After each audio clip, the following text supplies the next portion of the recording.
Hello everyone, कैसे हैं आप सभी। क्लास 11th की NCERT fundamental of physical geography का डिस्कशन कर रहे हैं और इसमें आज हम चैप्टर नंबर 14 को डिस्कस करेंगे। इसमें बेसिकली हम महासागरीय जल के संचलन के बारे में देखेंगे, मूवमेंट ऑफ ओशन वाटर के बारे में देखेंगे। इससे प्रीवियस सेशन में हमने चैप्टर नंबर जो 13 था उसको डिस्कस किया था और इसमें हमने बेसिक चीज़ें देखी थी जो बॉटम टोपोग्राफी ऑफ ओशन होती है, जिसमें हमने कॉन्टिनेंटल शेल्फ, स्लोप और ओशन बेसिन का पढ़ा था। उसके बाद में ट्रेंच का पढ़ा था और जो स्मॉल स्केल पर जो टोपोग्राफीज होती है जो महासागरीय बेसिन पर होती है उसके बारे में पढ़ा था। उसके बाद में टेम्परेचर, सलाइनिटी और डेंसिटी, इनको हमने अच्छे से डिस्कस किया था वर्ल्ड मैप के पॉइंट ऑफ व्यू से कि ऊर्ध्वाधर और क्षैतिज टेम्परेचर क्या रहता है, ऊर्ध्वाधर और क्षैतिज जो सलाइनिटी क्या रहती है, लवणता, उसी प्रकार से डेंसिटी, इन तीनों में क्या रिलेशन है, इन सारी चीज़ों का हमने प्रीवियस सेशन में डिटेल से डिस्कस किया है। आज हम महासागरीय जल का संचलन करेंगे। तो यदि आपने प्रीवियस सेशन चैप्टर नंबर 13 को नहीं देखा है तो एक बार उसको जरूर गो थ्रू कीजिए, क्योंकि चीज़ें समझ में नहीं आएगी। जल का संचलन जैसे हमने वायु परिसंचरण में पढ़ा था कि पवनें हाई प्रेशर से लो प्रेशर की तरफ जाती है, वैसे के वैसे जल भी टेम्परेचर, सलाइनिटी और डेंसिटी के द्वारा इनके वजह से मूव करता है। तो टेम्परेचर कम ज़्यादा, सलाइनिटी कम ज़्यादा, डेंसिटी कम ज़्यादा, इनके पॉइंट ऑफ व्यू से जो जल का मूवमेंट होता है, तो एक बार उस चैप्टर को जरूर गो थ्रू कीजिए। और साथ में अभी तक यूट्यूब चैनल को सब्सक्राइब नहीं किया तो कर लीजिए, वीडियो को लाइक कीजिए, फ्रेंड्स के साथ में शेयर कीजिए और जो अपना वैल्यूएबल फीडबैक है, कमेंट है, वो भी कीजिए। चलिए चैप्टर को स्टार्ट करते हैं। शुरुआत में कुछ बेसिक चीज़ें जो चैप्टर को कोरिलेट करती हैं, एक बार इसको देखेंगे कि यहाँ पे शुरुआत में लिखा हुआ है कि जो महासागरीय जल है वो स्थिर न होकर गतिमान है, यानी एक स्थान से दूसरे स्थान की तरफ मूव करता है ऑलवेज। इसकी भौतिक विशेषताएं तापमान, खारापन और घनत्व है, यानी हमने प्रीवियस सेशन में डिस्कस किया था। टेम्परेचर, सलाइनिटी और डेंसिटी, ये तीन चीज़ें हैं। तथा बाह्य बल, जिसमें सूर्य, चंद्रमा और वायु, यानी सूर्य और चंद्रमा तो अपनी तरफ आकर्षण करते हैं, उसकी वजह से फोर्स क्रिएट होती है, और जो वायु है वो फ्रिक्शनल फोर्स यानी जो घर्षण बल है उसके द्वारा जल को मूवमेंट को विवश करती है। उसी प्रकार से अपने प्रभाव से महासागरीय जल की गति प्रदान करते हैं। अब ये जो महासागरीय गति है वो भौतिक और जो बाह्य बल है इन दोनों वजह से होते हैं। महासागरीय जल में क्षैतिज व ऊर्ध्वाधर दोनों प्रकार की गतियां होती है, यानी ऊर्ध्वाधर भी होती है और क्षैतिज भी होती है। ये किस टाइप की होती है अभी हम आगे जस्ट इसी के बारे में पढ़ रहे हैं कि जो महासागरीय धाराएं एवं लहरें हैं, यानी जो ओशन करंट्स एंड जो वेव्स है वो क्षैतिज गति से संबंधित है, वहीं पे जो ज्वार भाटा है वो ऊर्ध्वाधर गति से संबंधित है। अब ये दोनों की नेचर क्या है, इनको भी जो हमारा नेक्स्ट पोर्शन यही है, तरंगों के बारे में इसमें पढ़ेंगे। महासागरीय धाराएं एक निश्चित दिशा में बहुत बड़ी मात्रा में जल का लगातार बहाव है, यानी एक डायरेक्शन में जल का मूवमेंट है जो बहुत लॉन्ग टाइम तक चलता है, और जो जल की क्वांटिटी होती है वो भी अपेक्षाकृत हाई होती है। जबकि तरंगे जल की क्षैतिज गति है, यानी जो तरंगे होती है, वेव्स होती है, वो क्षैतिज गति है। धाराओं में जल एक स्थान से दूसरे स्थान पर पहुंचता है, जबकि तरंगों में जल गति नहीं करता, लेकिन तरंगे अपने आगे बढ़ने का क्रम जारी रखता है। अब जो महासागरीय धाराएं हैं, जो करंट्स है, ओशन करंट्स है, वो क्या है, जल को यहाँ से इस स्थान पर ले जाती है। ठीक है। अब लेकिन दूसरी तरफ जो तरंगे हैं, जो वेव्स है, वो क्या करती है, वो जल की गहराई से ऊपरी सतह की तरफ जल लेके आती है। उस वजह से जो वेव्स क्रिएट होती है वो क्या करती है, जैसे पर्टिकुलर इस लोकेशन पर जो जल है वो क्या करता है, इसी लोकेशन पर जल को आगे धकेलता है, यानी जो एनर्जी होती है उसको आगे धकेलता है। ठीक है। फिर ये एनर्जी क्या करती है, नेक्स्ट स्टेप पे जाती है, तो यहाँ पे वापस जो जल होता है वो एनर्जी को आगे ट्रांसफर करता है। फिर ये ऐसे प्रोसेस करके ये आगे चलता रहता है, इस वजह से जो ओशन वेव है वो क्रिएट होती है। जैसे यहाँ पे जो 3D डायग्राम है इसमें आप देख सकते हैं। ठीक है, ये ओशन वेव जा रही है। ठीक है। और जो जल है वो अपने स्थान पर घूर्णन करता है, इस वजह से ये जो ओशन वेव्स है वो क्रिएट होती है। तो यहाँ पे जल आगे नहीं जा रहा है, जो एनर्जी है वो आगे जा रही है, तो इस वजह से जो ये यहाँ पे उबार और गर्त बन रहे हैं। ठीक है। जबकि जो महासागरीय करंट्स है, जो महासागरीय धाराएं हैं, वो क्या करती है, जल का प्रवाह है, जैसे हमारा नदी में जल आगे बढ़ता है ना, वैसे के वैसे महासागरीय धाराओं में आगे बढ़ता है। लेकिन तरंगों में इसके विपरीत है। तरंगे क्या है कि जल का घूर्णन है जो एक ही स्थान पर होता है, और जहाँ पे एनर्जी हाई रहती है वहाँ पे उबार बनते हैं, क्रैक्स बनते हैं, और जहाँ पे एनर्जी लो रहती है वहाँ पे वो जो गर्त है वो क्रिएट होते हैं। ठीक है। तो ये बेसिकली डिफरेंस है महासागरीय धाराओं में और तरंगों में। ठीक है। अब नेक्स्ट यहाँ पे बात बोल रहा है कि ऊर्ध्वाधर गति महासागरों एवं समुद्रों में जल के ऊपर उठने तथा नीचे गिरने से संबंधित है, यानी जल का ऊपर उठना और वापस नीचे गिरना। उसी तरह सूर्य एवं चंद्रमा के आकर्षण के कारण महासागरीय जल एक दिन में 2 बार ऊपर उठते हैं और 2 बार ही नीचे गिरता है, यानी 2 बार हाई टाइड आता है, 2 बार ही जो भाटा आता है, एक तो ज्वार होता है जिसमें जल उबार आगे बढ़ता है, और भाटा होता है जिसमें जल पीछे जाता है। तो दो बार ऊपर उठता है और दो बार ही नीचे गिरता है। अधस्थल से ठंडे जल का उत्प्रवाह एवं अवप्रवाह महासागरीय जल के ऊर्ध्वाधर गति के प्रकार है। यानी एग्जाम में क्वेश्चन पूछ ले कि जो महासागरीय जल का जो ऊर्ध्वाधर प्रवाह है, जो हॉरिजॉन्टल कहने का मतलब मूवमेंट है, वो किस वजह से होता है, तो ये उत्प्रवाह से होता है और ये अवप्रवाह से होता है। दो मतलब क्या बोलते हैं उनको, प्रोसेस है जिनकी वजह से जल है जो महासागरीय गहराई से सतह पर आता है। जैसे हमने अल नीनो पढ़ा था, अल नीनो सदर्न ऑस्किलेशन, यदि आपको याद हो तो, अल नीनो दक्षिणी दोलयमान। तो इसमें क्या होता है कि जो सदर्न पैसिफिक ओशियन है, जैसे ये पैसिफिक ओशियन है और यहाँ पे नॉर्थ अमेरिका है और यहाँ पे साउथ अमेरिका है। तो यहाँ पे जो नॉर्मल सिचुएशन में क्या होता है कि नॉर्मल सिचुएशन में यहाँ पे जो प्रशांत महासागरीय वार्म वाटर करंट है वो पेरू के तट के आसपास जाती है। ठीक है, लेकिन अल नीनो में ये सिचुएशन विपरीत हो जाती है। जब ये हम्बोल्ट की करंट इस जो वार्म वाटर की करंट है इसको प्रतिस्थापित कर देती है, तो जब वार्म वाटर का करंट है वो दूसरी साइड में जाता है, तो यहाँ पे जो ठंडा जल है, महासागरीय गहराई का ठंडा जल है, वो सतह पर आ जाता है। ठीक है, तो इस वजह से ये अल नीनो और ला नीनो का प्रोसेस होता है। तो ये अल नीनो क्या है, उत्प्रवाह का और अवप्रवाह का एक एग्जाम्पल है, जिसमें जो पेरू की करंट है, पेरू की ठंडी जलधारा है, उसका जो जल है वो उत्प्रवाह होता है, अवप्रवाह होता है, जिसका जो गहराई में जो ठंडा जल है वो सतह पर आ जाता है। ठीक है, तो बेसिकली ये हमने बेसिक डिटेल पढ़ी है। अब यहाँ पे नेक्स्ट इंपॉर्टेंट जो टर्म है वो है तरंगे। अब तरंगे क्या होती है, तरंगे वास्तव में ऊर्जा है यानी एनर्जी है, जल नहीं है। अब ये सिंपल लाइन है, एक बार इसको वापस समझ लेते हैं। अब यहाँ पे ये आपको ब्लू कलर में जल दिख रहा है। ठीक है, और इसमें जो ये छोटे छोटे मतलब जो गहराई है, कहने का मतलब ये सतह है यहाँ पे, और यहाँ पे ये गहराई है। जो महासागरीय गहराई में क्या है, जब एनर्जी रिलीज होती है तो छोटे छोटे जो वाटर पार्टिकल्स होते हैं वो सर्कुलर मोशन में मूव करते हैं और वो सतह की तरफ आते हैं। जब ये जैसे जैसे सतह की तरफ आते हैं तो इनका आकार बढ़ता जाता है। ठीक है, तो इनका आकार बढ़ता जाता है, जैसे जैसे जितना बड़ा आकार होगा उतनी बड़ी लहर को क्रिएट करेगा। तो जिस जगह पर ये पार्टिकल्स आके अपना जो मैक्सिमम जो एनर्जी रिलीज करते हैं, वो वहाँ पे उभार बनते हैं। उसी प्रकार से जो छोटे अपेक्षाकृत जो छोटे सर्कुलेशन मौसम में जो वाटर पार्टिकल्स मूव करते हैं, वहाँ पे गर्त बनते हैं। तो एक्चुअली में यहाँ पे क्या है कि जैसे ही ये सर्कुलर मौसम में यहाँ पे जल ऊपर आके रुकेगा तो यहाँ पे एक वेव क्रिएट होगी। तो ये क्या है, एक्चुअली में एनर्जी है, ये एनर्जी है। वाटर क्या है, वाटर यहीं पर ठहर गया है और एनर्जी आगे निकल गई है। तो एनर्जी जैसे ही आगे निकलती है तो वेव फॉर्म में निकलती है, आप सभी को पता है। तो यहाँ पे जो सी सरफेस है वहां पे हमें वेव के रूप में दिखता है, जो एक्चुअली में एनर्जी है, जो ऊर्जा है वो आगे बढ़ रही है, जल वहीं पे रहता है। तो इंपॉर्टेंट है, याद रखना। नेक्स्ट है कि जो महासागरीय सतह के आर पार गति करते हैं, तरंगों में जल कण छोटे वर्त के रूप में गति करते हैं, वायु जल को ऊर्जा प्रदान करते हैं। अब एक्चुअली में क्या होता है, एक तो यहाँ पे जो सी सरफेस बॉटम है वहां से क्या करता है, एनर्जी के रूप में जल ऊपर आता है और सर्कुलेशन मौसम में आगे बढ़ता है। अब ये जैसे ही ऊपर बढ़ता है और सतह पर आता है, एनर्जी रिलीज करता है, तो यहाँ से क्या है कि जो पवने हैं वो पवने इधर आगे बढ़ रही है। तो ये क्या है कि इसको जो ओशन का जल है वो ऊपर उठा था, वो पवनों के साथ में आगे बढ़ता है। तो यहाँ पे दो तीन चीजें एक साथ हो रही है, एक तो वाटर सर्कुलेशन मोशन में मूव कर रहा है। ठीक है, जो वाटर पार्टिकल्स होते हैं वो सर्कुलेशन में जो वर्ताकार परिधि में मूव करते हैं, जैसे ही ये सतह पर आते हैं तो यहाँ पे उभार बनता है। अब उभार बनता है तो जो एनर्जी आती है, एनर्जी क्या है, विंड के साथ में आगे बढ़ती है। तो इस वजह से हमें ये जो वेव्स क्रिएट होती हुई दिखती है। अब जिससे तरंगें उत्पन्न होती है, वायु के कारण तरंगें महासागर में गति करती है तथा ऊर्जा तटरेखा पर निर्मुक्त होती है। अब जैसे ये कोस्टल एरिया पर टकराती है तो यहाँ पे ऊर्जा है वो निर्मुक्त हो जाती है, यानी खत्म हो जाती है, वेव्स खत्म हो जाती है। जैसे ये वेव का मूवमेंट है, ये इस डायरेक्शन में जा रहा है और ये यहाँ पे जो वेव्स है ये बन रही है। ठीक है, जैसे ये सतह आई, यहाँ पे लैंड पार्ट आया, लैंड पोर्शन आते ही ये क्या है, लगभग नगण्य हो गई। ठीक है, तो बेसिकली ये इनकी मूवमेंट है। सतह जल की गति महासागरों के गहरे तल के स्थिर जल को कदाचित ही प्रभावित करती है। जैसे ही एक तरंग महासागरीय तट पर पहुंचती है, इसकी गति कम हो जाती है। गति कम क्यों होती है, क्योंकि जो इनको जो लोअर लेवल में जो जो ये वाटर की रिंग्स बनती है ना, ये यहाँ पे धीरे धीरे कम हो जाती है। और जैसे ही सतह आती है, जैसे ही ये ढलान आती है, तो पवने जैसे ही जल इनके ऊपर चढ़ेगा तो बाद में ये जो इनका जो प्रोसेस है वाटर के मूवमेंट का, वो धीरे धीरे कम हो जाएगा। उसकी वजह से ये आगे कंटिन्यू नहीं रह पाती है।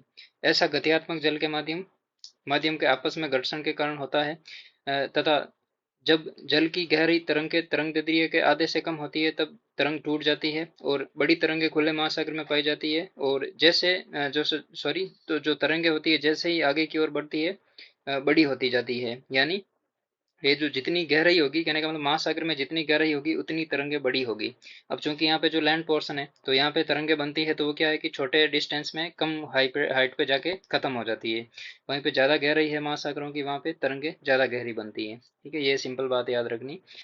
नेक्स्ट है कि वायु से ऊर्जा को अवशोषित करती है। यानी जो तरंगे हैं वो आगे बढ़ती जाती है, बड़ी होती है और वायु से ऊर्जा को अवशोषित करती जाती है। ऊर्जा का मतलब है कि जो पवनें हैं, जो सतह पर पवनें बहती है महासागरीय जल की सतह पर, वो क्या करती है, पवनें अपने साथ में गति प्रदान करती है उनको।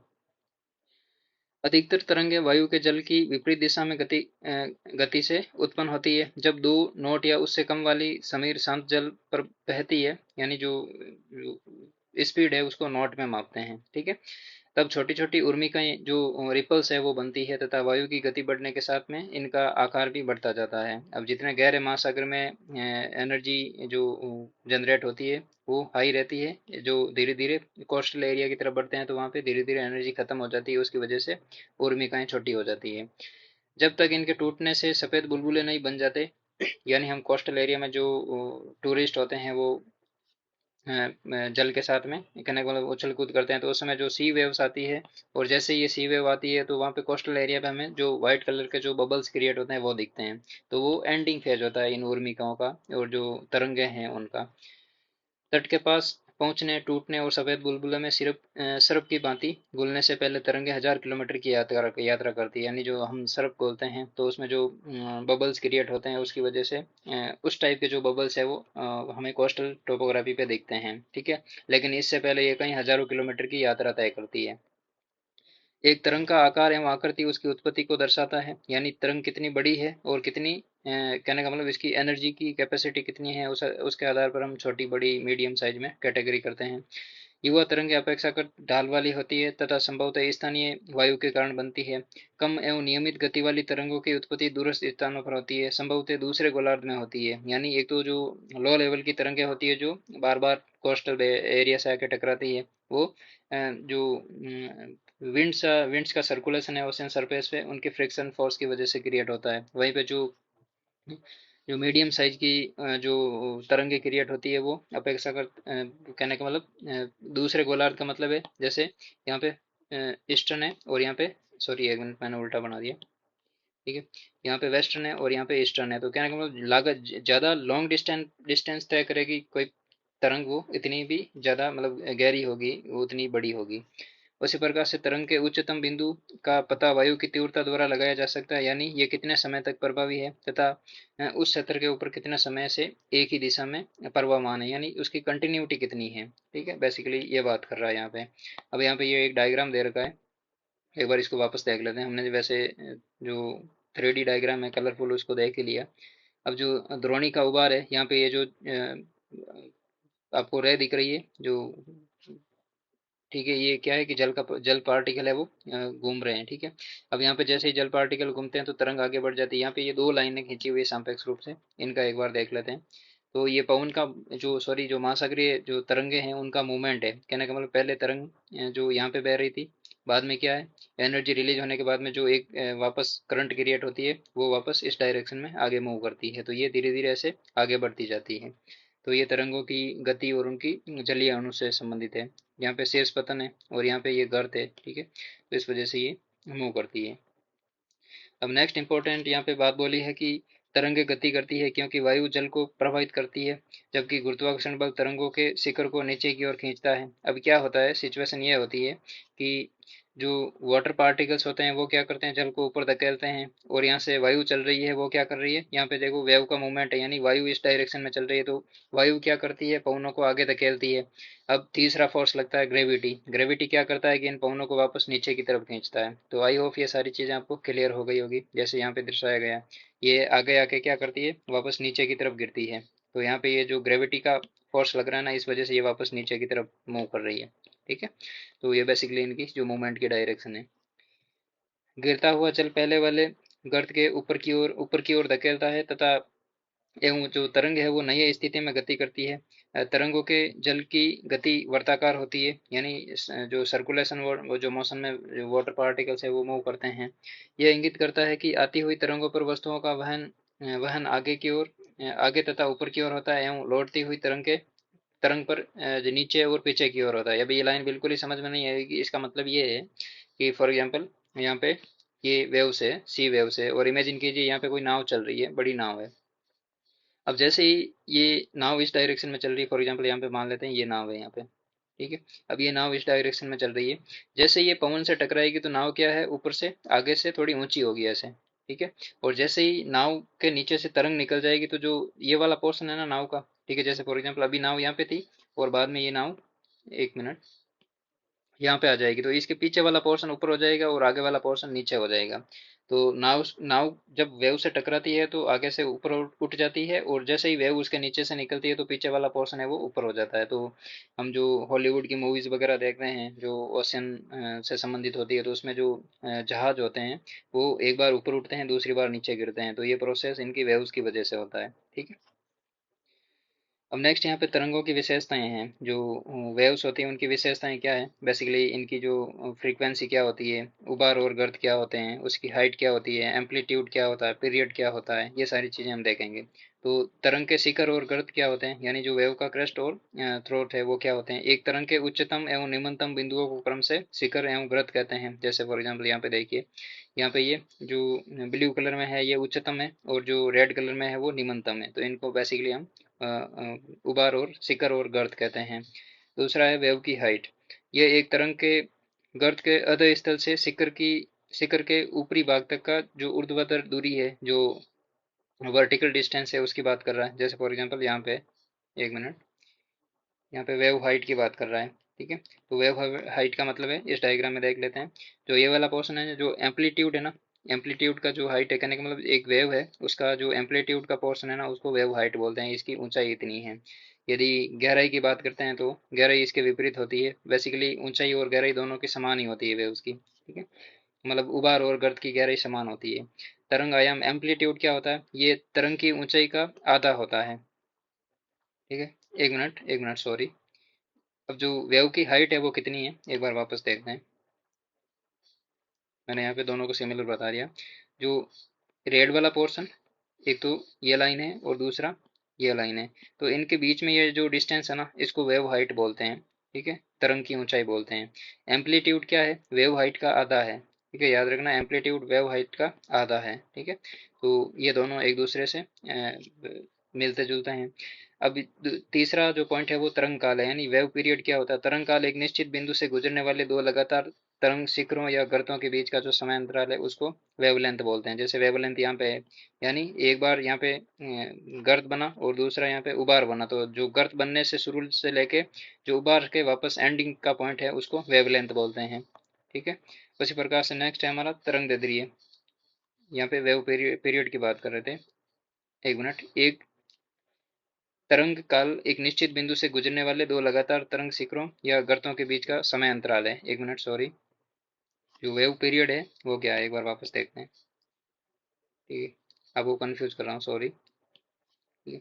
तो ये जो पॉइंट है ना, यहाँ से लेके यहाँ तक, ठीक है, यहाँ से या तो ये मान लो, शिखर की बात करो तो ये मान लो, और गर्त की बात करो तो ये मान लो, ठीक है। तो ये वेव जो पीरियड है, कहने का मतलब यहाँ से जो उबार हुआ था वापस दूसरी तरंग है वो यहाँ पे कितने टाइम में पहुंचेगी, ठीक है। तो ये जो डिस्टेंस है इन दोनों के बीच की, चाहे ऊपर से ले लो चाहे नीचे से ले लो, तो ये वेव की जो पीरियड है वो है।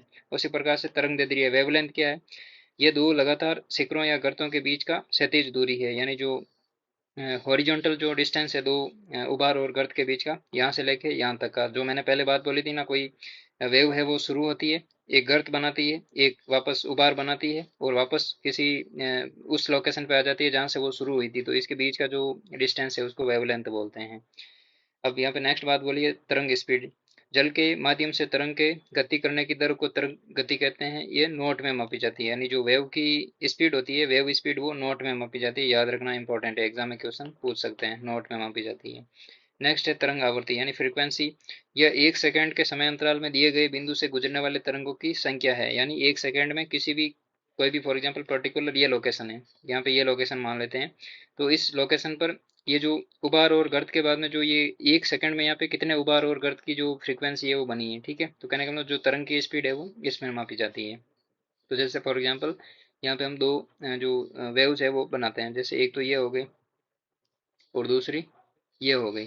तो जो ए नंबर पे और बी नंबर पे वेव है, इनमें वेव फ्रीक्वेंसी ज़्यादा किसकी होगी? ऑब्वियस सी बात है, ए की ज़्यादा होगी और बी की कम होगी, ठीक है।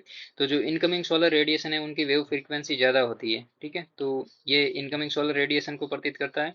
और जो आउटगोइंग सोलर रेडिएशन है वापस पृथ्वी की सतह से टकरा कर जो वेव जो सोलर रेडिएशन जाती है वो पार्थिव विकिरण कहते हैं, जिनको शायद आपको याद हो तो, ठीक है। तो वो लॉन्ग वेव रेडिएशन होती है, तो याद रखना ये शॉर्ट वेव रेडिएशन होती है और ये लॉन्ग वेव रेडिएशन होती है, ठीक है। बेसिक डिफरेंस यही है।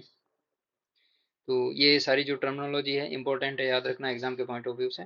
अब नेक्स्ट यहाँ पे जो इम्पोर्टेंट बात है वो ज्वार भाटा से संबंधित है, ठीक है। अब ज्वार भाटा से संबंधित जो पॉइंट है उनको देखते हैं कि चंद्रमा एवं सूर्य के आकर्षण के कारण दिन में एक बार या दो बार समुद्र तल का नियतकालिक उठने या गिरने को ज्वार भाटा कहते हैं, यानी जो वाटर है उसका ऊपर उठना और वापस नीचे गिरना, इनको ज्वार भाटा कहते हैं। जलवायु संबंधी प्रभाव, यानी जो वायु एवं वायुमंडलीय दाब में परिवर्तन आता है उसके कारण जल की गति में महोर्मी जो सर्ज होता है उनको ज्वार भाटा कहते हैं बेसिकली।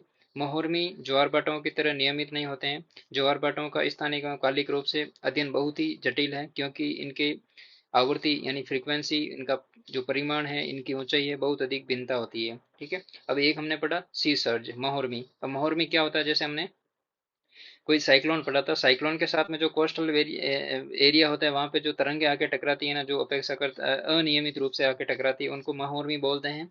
और ज्वार भाटा क्या है? इनका एक निश्चित पैटर्न होता है, ठीक है। समय अंतराल होता है, इनकी हाइट और ये सारी चीजें उनकी फिक्स होती है, ठीक है। नेक्स्ट है कि चंद्रमा के गुरुत्वाकर्षण के कारण कुछ हद तक सूर्य के गुरुत्वाकर्षण के द्वारा ज्वार भाटे की उत्पत्ति हो रही होती है, यानी जो मैक्सिमम ग्रेविटेशनल फोर्स है वो चंद्रमा का है, ठीक है, सूर्य का नहीं है। यानी जो सूर्य है वो चंद्रमा की अपेक्षा कम ग्रेविटेशनल फोर्स उत्पन्न करता है पृथ्वी की सतह पर। दूसरा कारक अपकेंद्रीय बल है, और जो गुरुत्वाकर्षण को संतुलित करता है। यानी पृथ्वी पर दो प्रकार के बल लगते हैं, एक तो अभिकेंद्रीय लगता है, जो दूसरा अपकेंद्रीय लगता है। तो ये दोनों एक दूसरे के विपरीत लगते हैं। एक क्या करता है? पृथ्वी के आंतरिक भाग से बाहर की तरफ लगता है, दूसरा पृथ्वी के बाहर की भाग से आंतरिक की तरफ लगता है, ठीक है। तो इस वजह से ये अपकेंद्रीय और अभिकेंद्रीय दो बल लगते हैं। गुरुत्वाकर्षण बल तथा अपकेंद्रीय बल दोनों मिलकर पृथ्वी पर दो महत्वपूर्ण ज्वार भाटाओं को उत्पन्न करने के लिए उत्तरदायी है, यानी एक तो ग्रेविटेशनल फोर्स और दूसरा अपकेंद्रीय बल, ठीक है। चंद्रमा की तरफ वाले पृथ्वी के भाग पर एक ज्वार भाटा उत्पन्न होता है, जब तथा विपरीत भाग पर चंद्रमा का गुरुत्वाकर्षण जो गुरुत्वीय आकर्षण है उसके बल की उसकी दूरी के कारण कम होता है। यानी एक बार इसको वापस पढ़ते हैं कि चंद्रमा की तरफ वाले पृथ्वी के भाग पर, अब यहाँ पे चंद्रमा है और ये पृथ्वी का, ठीक है, ये चंद्रमा की तरफ जो पृथ्वी का भाग है यहाँ पे ज्वार उत्पन्न होता है। बेसिकली सिंपल बात यही है। चंद्रमा की तरफ वाले पृथ्वी के भाग पर एक ज्वार उत्पन्न होता है जब विपरीत भाग पर चंद्रमा का गुरुत्वीय आकर्षण बल उसकी दूरी के कारण कम होता है। यानी जो विपरीत भाग है इस वाले पोर्शन में क्या है? पृथ्वी के मतलब दूसरी डायरेक्शन में, यहाँ पे चंद्रमा तो इस डायरेक्शन में है, तो जो विपरीत डायरेक्शन है यहाँ पे जो जल है वो कम उबार वाला होता है। उसी प्रकार से जब अपकेंद्रीय बल दूसरी तरफ ज्वार उत्पन्न करता है, यानी एक डायरेक्शन में तो चंद्रमा अपना ग्रेविटेशनल फोर्स की वजह से क्या करता है? अपने जल को अपनी ओर आकर्षित करता है। दूसरी तरफ जो अपकेंद्रीय बल लगता है उसकी वजह से ज्वार उत्पन्न होता है, ठीक है। तो ये दोनों एक साइमल्टेनियसली कहने का मतलब एक दूसरे के विपरीत बल लगते हैं। अब यहाँ पे नेक्स्ट बोल रहा है कि ज्वार उत्पन्न करने वाले बल दो बलों के बीच के अंतर है, यानी चंद्रमा का गुरुत्वाकर्षणीय जो ग्रेविटेशनल फोर्स है वो तथा अपकेंद्रीय बल। अब सिचुएशन, नॉर्मल सिचुएशन क्या होती है एक बार चैप्टर से हट के बात करते हैं। जैसे फॉर एग्जांपल यहाँ पे पृथ्वी है और यहाँ पे चंद्रमा है। अब क्या करेगा? चंद्रमा अपनी ओर ग्रेविटेशनल फोर्स की वजह से जो पृथ्वी का जल है वो अपनी ओर आकर्षित करेगा। तो यहाँ पे चंद्रमा की तरफ जो जल है वो बेसिकली, ये जो आपको डॉट डॉट में लाइन दिख रही है ना, ये चंद्रमा के ग्रेविटेशनल फोर्स की वजह से जल उभरा है। इमेजिन कीजिए इतना उभार हुआ है, ठीक है। लेकिन दूसरी तरफ क्या होता है? अब यहाँ पे ये सिचुएशन देखिए, यहाँ पे चंद्रमा है, सूर्य है, तो यहाँ पे जो जल है वो इतना उभारा हुआ है। दूसरी तरफ क्या है? अपकेंद्रीय बल लगता है। तो इस तरफ तो चंद्रमा आकर्षित कर रहा है, दूसरी तरफ अपकेंद्रीय बल लगता है। इस वजह से दोनों की मतलब पृथ्वी के जो विपरीत डायरेक्शन में ज्वार उत्पन्न होते हैं, ठीक है। तो बेसिकली सिंपल वर्ड में यही बात बोल रहा है। पृथ्वी के धरातल पर चंद्रमा के निकट पृथ्वी के धरातल पर चंद्रमा के निकट वाले भाग पर अपकेंद्रीयकरण बल की अपेक्षा गुरुत्वाकर्षण बल अधिक होता है, यानी ग्रेविटेशनल फोर्स पृथ्वी की सतह पर जल होता है जो चंद्रमा ज्यादा खींचता है उनको। ये मून हो गया, ये अर्थ हो गया। तो जो मून की तरफ में जल है वो अपेक्षाकृत अधिक खिंचाव होता है उनका ग्रेविटेशनल फोर्स की वजह से, इसलिए ये बल चंद्रमा की ओर ज्वारीय उभार का कारण है। चंद्रमा का ग्रेविटेशनल फोर्स है वो पृथ्वी की दूसरी तरफ कम होता है क्योंकि यह भाग चंद्रमा से अधिकतम दूरी पर स्थित है और यहाँ अपकेंद्रीय बल प्रभावशाली होता है, यानी इनको वापस पृथ्वी के जल को दूसरी तरफ धकेलता है। अतः यह चंद्रमा अतः यह चंद्रमा से दूर दूसरा उभार पैदा होता है। पृथ्वी के धरातल पर क्षैतिज ज्वार उत्पन्न करने वाले जो बल है वो ऊर्ध्वाधर बलों से अधिक महत्वपूर्ण है, यानी यदि एग्जाम में पूछ ले क्वेश्चन की क्षैतिज बल ज्यादा इंपॉर्टेंट है या दूसरा जो ऊर्ध्वाधर बल है वो ज्यादा इंपॉर्टेंट है, तो याद रखना क्षैतिज बल ज्यादा इंपॉर्टेंट है, ऊर्ध्वाधर बल कम इंपॉर्टेंट है, यानी ज्वार उत्पन्न करने में जिससे ज्वारीय उभार पैदा होते हैं। ठीक है, तो याद रखना ये इंपॉर्टेंट है एग्जाम के पॉइंट ऑफ व्यू से। जो क्षैतिज बल लगते हैं, जो हॉरिजॉन्टल बल लगते हैं, फोर्स क्रिएट होता है वो वर्टिकल फोर्स की अपेक्षा ज्यादा प्रभावशाली होता है। ठीक है, अब यहाँ पे आगे बात बोली कि जहाँ महाद्वीपीय मगन तट अपेक्षाकृत विस्तृत होते हैं वहाँ ज्वारीय उभार अधिक ऊंचाई वाले होते हैं। अब एग्जाम्पल यहाँ पे इमेजिन कीजिए, फॉर एग्जाम्पल यहाँ पे ये दो सिचुएशन बताइए, ये इससे सरफेस है। अब यहाँ पे एक तो ये ऐसे करके लैंड पार्ट है, ठीक है, एक वाला ये है और दूसरा ये है, ठीक है, ये लैंड पार्ट है। तो अब जो ज्वार ये तरंग है वो ज्यादा कहाँ पे होगी, अब यहाँ पे जैसे ही जल आएगा टकरा के नीचे पर गिर जाएगा वापस। अब दूसरी तरफ यहाँ क्या है, जैसे धीरे धीरे मतलब जो ढाल है वो स्टीप नहीं है, जेंटल है, ठीक है, तो यहाँ पे क्या है कि जो ज्वारीय तरंग है वो ज्यादा विकसित हो जाएगी। ठीक है, तो इस वजह से ये क्रिएट होगा। अब नेक्स्ट यहाँ पे बात बोली है कि जब ये ज्वारीय उभार मध्य महासागरीय द्वीपों से टकराते हैं तो इनकी ऊंचाई में अंतर आ जाता है। तटों के पास ज्वारनद व खाड़ियों की आकृतियां भी ज्वार भाटाओं के तीव्रता को प्रभावित करते हैं। शंक्वाकार खाड़ी ज्वार के परिणाम को आश्चर्यजनक तरीके से बदल देती है। जब ज्वार भाटा द्वीपों के बीच से या खाड़ियों तथा ज्वारनद मुखों से गुजरता है तो इन्हें ज्वारीय धारा कहते हैं। ठीक है, तो ये अलग अलग सिचुएशन क्रिएट करता है। फॉर एग्जाम्पल जो एक बार यहीं पे मान लेते हैं, एग्जाम्पल के पॉइंट ऑफ व्यू से देख लेते हैं। अब यहाँ पे ये डायग्राम है, इसको बाद में देखेंगे। ये टाइप ऑफ जो टाइड्स है उनकी बात कर रहा है। अब एक ये सिंपल खाड़ी है, यहाँ पे जल है और ये लैंड पोर्शन है। दूसरी तरफ जो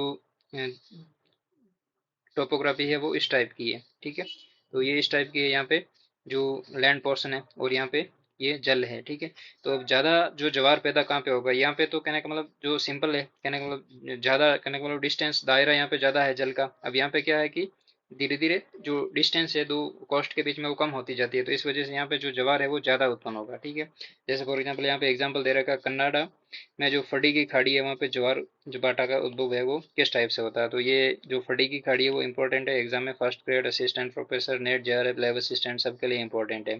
दूसरे एग्जाम होते हैं वो भी, उनके लिए भी ये जो लोकेशन है ना कन्नाडा के फडी की खाड़ी, तो एक्चुअली में वो यहाँ पर स्थित है। एक बार मैप में देख लेते हैं। तो ये वाली लोकेशन दिख रही है आपको, ये वाली, ये फडी की खाड़ी है एक्चुअली में। ठीक है, तो याद रखना ये कभी एग्जाम में पूछ ले, नॉर्थ अमेरिका में, याद रखना कभी एग्जाम में क्वेश्चन पूछ लेगी north America, south America, Africa और यूरोप, तीन आपको कॉन्टिनेंट दे देंगे। कनाडा नहीं देंगे कि फडी की खाड़ी कहाँ पर स्थित है, तो याद रखना नॉर्थ अमेरिका में स्थित है। ठीक है, बाकी ये तीन रॉन्ग हो जाएंगे। ठीक है, तो बेसिकली ये इनकी जो कंपटीशन का पॉइंट ऑफ व्यू से एग्जाम में क्वेश्चन किसी भी टाइप के बन सकते हैं। ठीक है, अब यहाँ पे है कि विश्व का सबसे ऊंचा ज्वार भाटा कनाडा के नवा स्कोशिया में स्थित फडी की खाड़ी में आता है, यानी जो लोकेशन है नवा स्कोशिया यहाँ पे आता है। ज्वारीय उभार की ऊंचाई 15 से 16 मीटर के बीच होती है क्योंकि वहां पर दो उच्च ज्वार और दो निम्न ज्वार प्रतिदिन आते हैं। लगभग 24 घंटे का समय अंतराल रहता है, अतः एक ज्वार 6 घंटे के भीतर जरूर आता है, यानी प्रतिदिन 4 ज्वार आते हैं, दो उभार आते हैं, दो गर्त आते हैं, यानी दो उच्च ज्वार और दो निम्न ज्वार। ठीक है, सॉरी उभार गर्त मैंने यहाँ पे गलत बोल दिया। तो 24 घंटे में 4 आते हैं, तो 6 चौक 24, यानी 24 घंटे में 4 आते हैं, तो प्रत्येक जो ज्वार है वो 6 घंटे में आता है। ठीक है, और दो उच्च ज्वार के बीच में जो टाइम है वो 12 घंटे का रहता है और दो निम्न ज्वार है उसके बीच में भी टाइम 12 घंटे का रहता है। ठीक है, ये याद रखना। अनुमानतः ज्वारीय उबार 1 घंटे में लगभग 2.4 मीटर जो ऊपर उठता है। इसका मतलब ये हुआ है कि ज्वार प्रतिदिन 4 सेंटीमीटर से ज्यादा ऊपर की ओर उठता है। अगर आप समुद्र के बीच पर टहलते हुए समुद्री भृंगों के किनारे पहुंचते हैं तो जो प्राय वहां होते हैं, आप ज्वार देखना न भूलें। मतलब जो एक हम जो कोई लोकेशन देखते हैं जिसमें जो ट्रांसपोर्टेशन फैसिलिटी है और दिन में 3-4 बार सिचुएशन ऐसी होती है कि वहाँ पे गाद दिखता है, लेकिन कई बार वो जल है जो नाव पड़ी रहती है वो जल में डूबी हुई मिलती है, जल ऊपर उठा हुआ मिलता है, तो वो ज्वार भाटा ही है एक्चुअली में। ठीक है। नेक्स्ट यहाँ पे है कि अगर आप 1 घंटे तक वहाँ हैं, तब आप पाएंगे कि जहाँ से आपने शुरू किया था वहाँ पहुँचने से पहले ही पानी आपके सिर से ऊपर हो जाएगा। कहने का मतलब जो ज्वार भाटा में क्या होता है कि हम जैसे फॉर एग्जाम्पल ये डिस्टेंस है, एक बार यहाँ पे देखते हैं। अभी ये इतना डिस्टेंस है, ठीक है। अब यहाँ पे खड़े हैं हम, ठीक है। अब जब ज्वार आता है तो क्या है कि यहाँ पे जो वाटर लेवल है वो धीरे धीरे इतना हो जाता है, और जब भाटा आता है तो जो वाटर लेवल है वो इतना हो जाता है। जब हम यहाँ खड़े रहते हैं और धीरे धीरे ज्वार आता है, ठीक है, तो हम इधर आते हैं। जैसे जैसे इधर आते हैं तो हमें लगता है कि पानी कम नहीं हो रहा, ठीक है। एक्चुअली में पानी कम इसलिए नहीं हो रहा क्योंकि यहाँ पे ज्वार आ रहा है। अब जैसे ही हम वापस यहाँ पे खड़े हैं और ज्वार आ गया, किसी कारणवश हम यहाँ पे नहीं, तट की तरफ नहीं पहुंच पाए, तो यहाँ पे क्या है कि वापस जो भाटा का टाइम पीरियड है, भाटा का मतलब है पानी वापस लौटना, तो धीरे धीरे पानी वापस लौट जाएगा और हम जल से बाहर आ जाएंगे, ठीक है। तो ये बेसिकली इनका प्रोसेस है, ठीक है। तो हमारे पास एग्जाम के पॉइंट ऑफ व्यू से ये इंपॉर्टेंट है, फर्डी की खाड़ी कनाडा में स्थित है, और कॉन्टिनेंट वाइज पूछ ले तो नॉर्दर्न अमेरिका में, ठीक है। तो चलिए आज के इस सेशन में इतना ही रखते हैं, ज़्यादा लेंदी हो जाएगा पोर्शन। ज्वार भाटा के प्रकार और जो महासागरीय धाराएं हैं, ज्वार भाटा का महत्व क्या है, और बाद में महासागरीय धाराएं क्या है, इनके बारे में नेक्स्ट जो सेशन है उसमें डिटेल से डिस्कस करेंगे, ठीक है। चलिए आज के इस सेशन में इतना ही है। Thank you.